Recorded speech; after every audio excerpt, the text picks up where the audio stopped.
එක්තරා දුප්පත් ගොවියෙක් කුඩා ගම්මානයක ඉතා සරල ජීවිතයක් ගත කරමින් ජීවත් වුණා.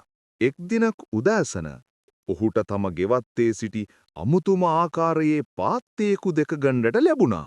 ඊළඟ දවසේදී මේ පාත්තයා දිලිසෙන රන් බිත්තරයක් දැම්මා. දිනෙන් දින මේ මායාකාරී පාත්තයා රන් බිත්තර ලබා දුන් අතර ගොවියාද ක්‍රමෙන් ධනවතෙකු බවට පත් වුණා. නමුත් වැඩිකල් යන්නට මත්තෙන් ගොවියාගේ හදවතේ පෙරේතකම, හෙවත් ලෝභකම දලුලන්නට පටන් ගත්තා. පාත්තයාගේ බඩ ඇතුලේ රන් ගොඩක් ඇතැයි සිතූ ඔහු ඒ සියල්ල එකවරම ලබා ගැනීමට තීරණය කළා.